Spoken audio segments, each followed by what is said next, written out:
Yeah, so my wonderful people, it don't happen again. No, there is a point where someone does something to you, right? And it gets to the point where you have to really retaliate, right? Or you just open up so that the world will know what is going on and damn the consequence. Whatever happens, should happen.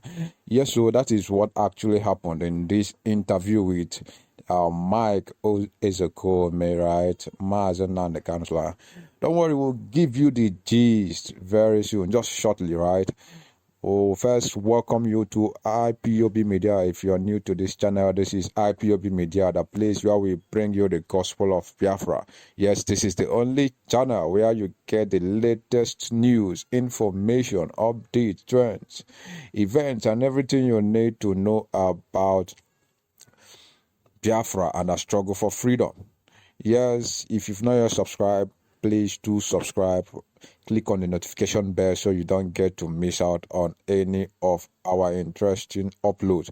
And then don't forget to share on all your social media platforms so that many people, especially our brothers and sisters, will get to know what is going on. All right, going back to what we have for you. Yes, in this secret interview, Barrister Mike Ezekhome has finally opened up, right, on Biafra, Mazen and the Kanu's detention, right? He has opened up to the world to, know what is going on, right? I want you to watch this video for yourself and hear him speak. This is that 1946.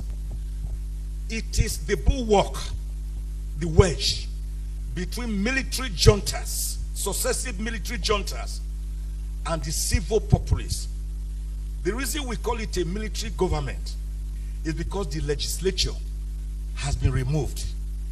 So Dr. Nwafo Orizu took over from Dr. Nnamdi Azikiwe, who had become the ceremonial president of Nigeria. And of course, during the January 15, 1966 military coup, Chief Ekpomoriri and others were removed from office preemptorily by the military coup led by some young idealistic officers. And let me very quickly correct one historical profanity. One historical profanity. Because by the grace of God, I'm not just a lawyer. I'm an historian and an archivist. And things must be put in historical perspective. Whenever I hear people say the 1966 coup was an Igbo coup, it is a lie from the pit of hell. It is not true. It was a coup led by dissatisfied, disgruntled Nigerians. There were 21 people in all, with the forefront leader being Major Kaduna Nzogu Chukwuma from Okpanam near Asaba in the present day state.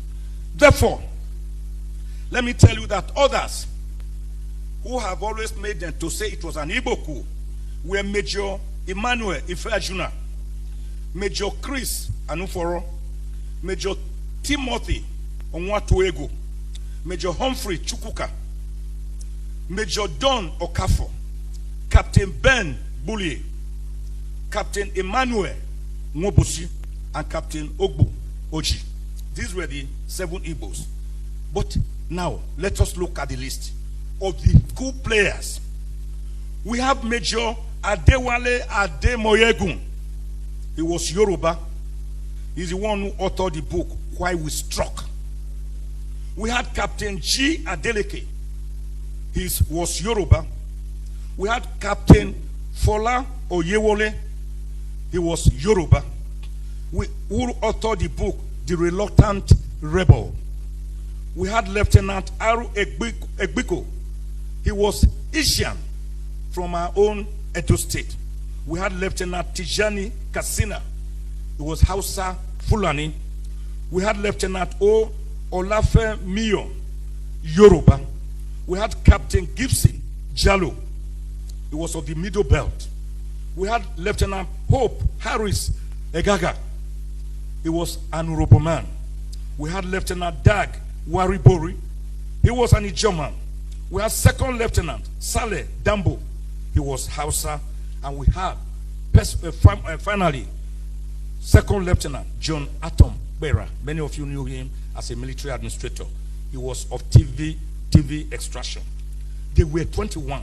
So whenever you hear people say it was an Igbo coup in 1966 that removed the Senate and the entire National Assembly, tell them it is historically incorrect. It's not correct.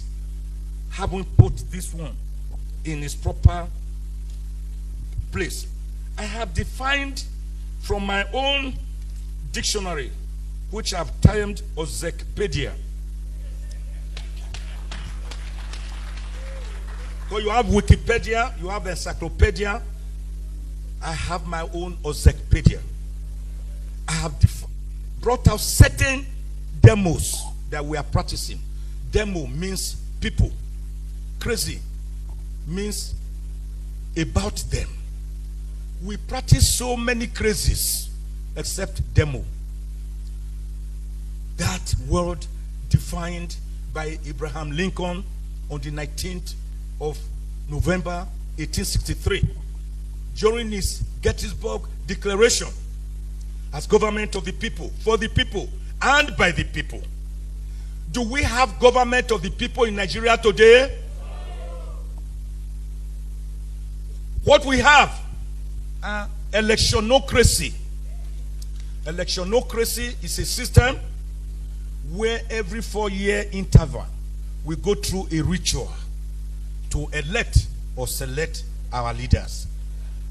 They use 2 years to go around thanking the people and doing 1 or 2 road projects which will be washed away after the first rain. They use the 3rd year campaigning silently, and by the 4th year it is full-blown election. So we don't really have democracy dividends. We don't have people to impact on the common people. We only have people who come and give some rice, some mudus of rice and wrappers to people, or 5,000 naira to 10,000 to vote for them or select them or elect them. And then after that, they forget the people. Do you see them again when they are elected? They are in dark, blackened vehicles. And they won't even open the door to wave at you to say, well done. So that is electionocracy. From my Ezekhome, the next one is legislatocracy. Legislatocracy is a crazy which is not democracy, by which the legislators, instead of looking at section 4 of the Constitution to make laws for the peace, order, and good government of Nigeria, they make laws for their pockets. They do not consider the people.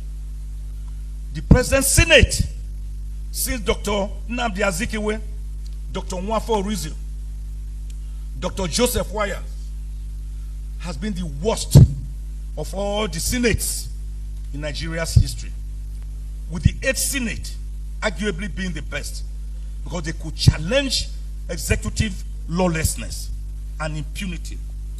This Senate is a Senate of Agama Lizard. Agama Lizard is simply saying yes, yes, yes. It will never say no. Yes, Mr. President. Any budget, any request, yes, sir, Mr. President. So I call them Mr. Yes, Yes Senate.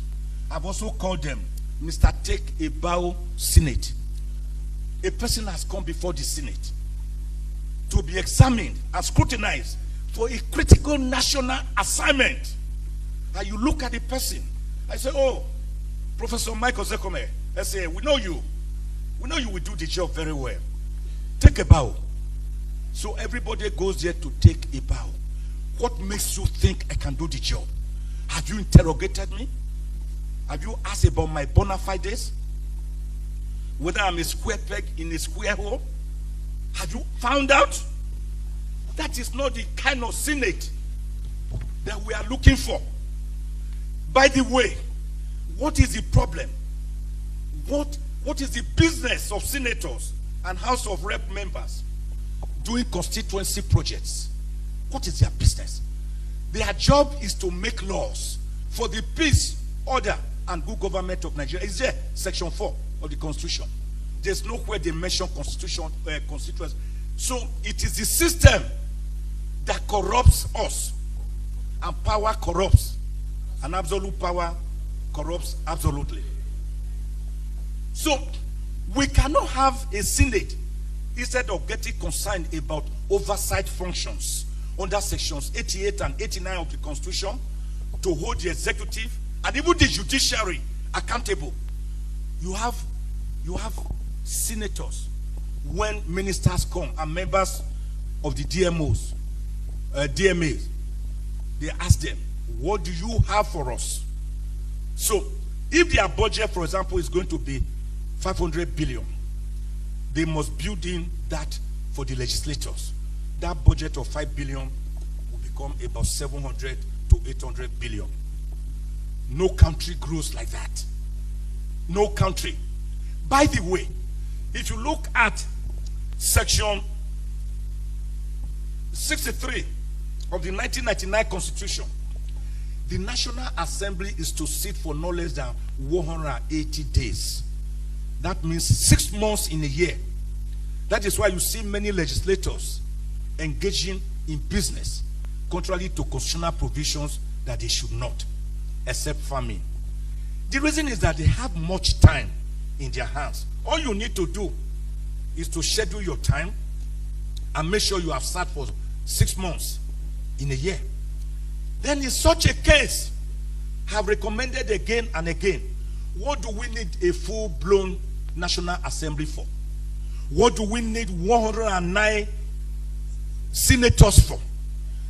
What do we need 360 members of the House of Representatives for? All of them constituting a drain pipe on our national treasury. I do not see. Thank you. I do not see why it cannot be enough for 3 senators to represent a state, 1 for each senatorial district, to take care of the people something. If you want, scrap the Senate, let the House of Reps stay. Or you scrap the House of Reps and let the Senate stay. The alternative, there's an option. The option is let them sit on part-time basis and collect only honorarium, sitting allowance. If you have legislators taking sitting allowance, then you will find that it is those who are really ready to serve Nigeria. People like Senator Oyofo, for example, who was already a guru in the oil business. He left. He wanted to serve his people. He didn't go there to go and eat money, and no corruption case was ever filed against him. If you make it part-time, you will now see real patriots come out to serve Nigeria. You will no longer see everybody killing himself or herself to go to the center. By the way, we are not practicing federalism. We are practicing a unitary system of government, where the entire 67 items on the exclusive legislative list are more in favor of the federal government against states and local governments. What is the business of federal government with marriage? Do you know that your marriage, your relationship between you and your wife is governed by an act of parliament, the Marriage Act? In other words, how you dissolve your marriage, how you marry, how you have children, it is the business of the federal government. A matter that should actually concern not even a state, but a local government. What is the business of the federal government? We've been a monopolist of electricity when I should be allowed to generate electricity in my house. Go to Abuad, Afe Babalola University, where I presented the 10th convocation lecture on the 20th of October last year. They generate their own electricity up to 5 megawatts. Wow, what is your business, federal government? with this, with railways, that you are the only one who can construct a railway. What happens to Edo State if the government decides to construct one from Ijeokwe, my village, through Agenebode, up to Okpele? Why should you stop it? So these problems are endemic and systemic. So we have a National Assembly, and particularly a Senate, that has been corrupted by the system and by the executive, that has become afraid of its own shadow. This government is on its way going out. I'm just writing an article now. I will put it out today. I titled it, Our Leaders, the Ephemerality of Power. Go to James, 2 James. It's a power. It's like a bubble. You pinch it and it goes. It vanishes. Ecclesiastics. Nothing lasts forever. Even life itself. Shakespeare. Life is but a walking shadow. A poor player that frets and struts his hour upon the stage and is heard no more. It was a tale told by an idiot, full of sound and fury, signifying nothing. Now, a government that is going, you have been there for 8 years. Listen to this. 2 weeks ago, the president went to the Senate, to the National Assembly, and said, I want to borrow $800 million. What's calculator there? 800 million times 760. Can somebody do that? 800 million. 800. They put 60 times 760. That is what the Buhari administration told the Senate 2 weeks ago. They want. Oh, Senate said, Mr. Yes, Senate. Mr. Yes, sir. Senate said, oh, approved. To do what with that money? In the twilight of your going, they have just approved over 400 billion. They say payment of judgment debts. Who are the judgment creditors? Have you not seen the judgment creditors in the last 8 years? These are parting gifts for the boys. Nobody is deceived. If everybody is, I am not. Then the same president went to the Senate 3 weeks ago. I said, we want to borrow. Yeah, thank you. Do you know how much that is? $800 million is 608 billion naira. 608 billion naira. With that amount, every state of the 36 states in Nigeria can have a first-class hospital fully equipped that will never allow any Nigerian to leave the shores for treatment abroad. Do you hear me? Are you hearing me? The same federal government 3 weeks ago went to the Senate. I said, give us 22.7 trillion naira as ways and means loans, ways and means. 22.7 trillion naira. I thought another government is supposed to come in on the 29th of May. Is today not 26? Abi? Is it not on Monday?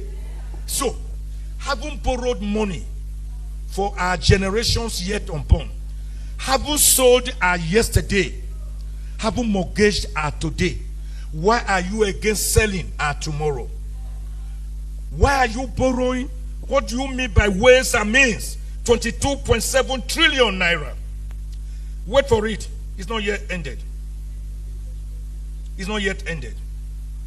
On again, few weeks ago, the federal government again got approval from the National Assembly to borrow 819.54 billion naira. They call it domestic loan to fix infrastructure. Domestic loan to fix infrastructure. Which infrastructure? When are you going to fix it? I thought you are going in the next few days. But if we had a strong National Assembly, particularly the red chambers, the Senate, in our bicameral legislature, they will say, no, sir, Mr. President, wait for let the next government come and take a decision as to how they want to govern this country. But that is not what we are seeing. So, I have itemized about, I looked at some of the problems we are having, and when I quickly tell you these problems, I will tell you the solutions. I do not just believe in damage assessment. I do not believe in crying over spilled milk. When you say something is wrong, what do you do to right the wrong? Because there are many problems. Now, the first major problem which I identify is corruption and greed. And I've itemized some of it. Go and check the budget of Nigeria every year. They will say spoons, cutlery, golden spoons, and forks. They will say about 50 billion to 100 billion naira.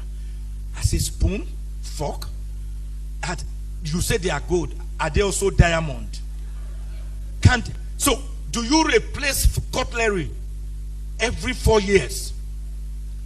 What we have been having is a maximalist dictatorial presidency, not the type we borrow from America. No, it is the kind of presidency that behaves like Louis XIV of France, that stood in front of Parliament imperiously in 1655 to declare, "L'État, c'est moi, I am the state." He approximated himself to the state. American presidency has its own checks and balances. Joe Biden will not simply come out and make a funny request. They will hack him down. But we don't have such a system. We are using a system that is too humongously expensive for us to maintain, instead of the simple Westminster system of government that we operated. So we have this problem of corruption and greed. We have ethnicity and religious sentiments always befuddling us. Ethnicity, you already know. Religious sentiments, you already know. Professor Onigo Otite, in his demographic survey of Nigeria, said Nigeria has 374 ethnic groups that speak over 350 languages. I tell people, I am from Wepa Wano, ethnic nationality, and Ezekhome. From Ezekhome, I'm of Edoid origin. If you talk about 374 ethnic groups in Nigeria, Ezekhome is one of these 374 ethnic groups. Why do you just simply equate Nigeria to the Hausas, Fulanis, the Yorubas, and the Igbos, and you feel you have finished with Nigeria? That is why we can't move. Because we are standing Nigeria on a tripod. A tripod is not balanced.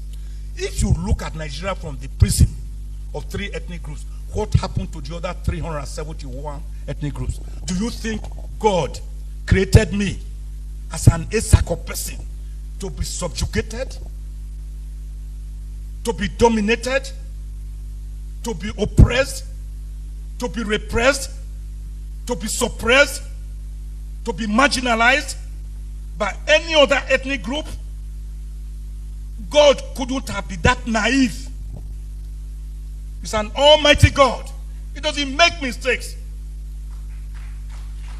I'm proud to be an Ezekhome person. I don't want to be a Yoruba man. I don't want to be an Igbo man. I don't want to be a Hausa man. I don't want to be Fulani man. I'm not Bagi. I'm not TV. I'm not Idoma. I'm not Igala. I'm not Ogoni. I'm an Ezekhome man. Until we start respecting ourselves, we will not move anywhere. I have executive interference here. I've already talked about that. I have here truancy and absence from legislative duty. I've touched on that. The egocentric nature of the legislature that made them to query Prince Tony Momo in 1983 to come and disclose the source of information, and he said he will not. Of course, he went to court and he won the case. May Tony Momo's soul rest in our journal, Fidelity. I've also prepared some solutions here. I have a 54-page paper here. I've just decided to speak to it. I've already sent it to Chief Richard Lamai, which he can generously distribute for everyone here. And the solutions are for us to promote responsible governance and curbing legislative misuse of power. We must strengthen the rule of law. We must enhance transparency and accountability. We must allow for public participation in the decision-making process of our laws. There must be civic education, so that it will not be their government versus us. It will be our government, collective government. We must strengthen anti-corruption measures and anti-corruption institutions. Not the type we are having now, that they themselves are corrupted. Who will police the police? We need to have ethics and code of conduct. The beginning and the end of our problems is our lack of family values. If your family is strong, then the society will be strong. When your family is weak, the society will be weak. If you wake up every morning, you a man, you start beating up your wife, and your children are watching you, they will grow up into angry children. They will feel that it is violence that we must employ to succeed. So let our democracy begin from our homes. My 2 children are here. They know I don't take any decision just because I'm the head of the family. I sit my 7 children down. Those who are not physically available, we put them on WhatsApp video or virtual. Let us discuss this matter. How do we go? We will argue. Their mother will argue. I'm the umpire, but not like INEC. I'm very independent. I'm a very independent umpire. When they argue, 4 may vote for, 3 may vote against. If their mother refuses to vote and it's 3-3, then I have a casting vote. If we practice democracy from our homes, then we will know the value of democracy. We cannot now come and buy people over. So we must strengthen political parties. The political parties we are having now are not political parties. They are owned by some powerful individuals, some powerful politicians. Is that not correct? That's true. You all know now. Yes. Political parties, the chairman will be invited to the house of maybe the presidential candidate or the governorship candidate. He will be jumping up. How high do you want me to jump, sir? Then he say run. He say, how fast do you want me to run? Is it to Usain Bolt? Do you want me to do? So we must strengthen political parties as vessels to midwife and strengthen and expand the plenitude and amplitude of democracy and democratic institutionalization. We must have capacity building. Of course, media, there must be freedom of movement and freedom, media freedom, freedom of the press, and civil society engagement. We must have long-term vision and planning for us to succeed. At the end of the day, as I round up, let me make this point clear.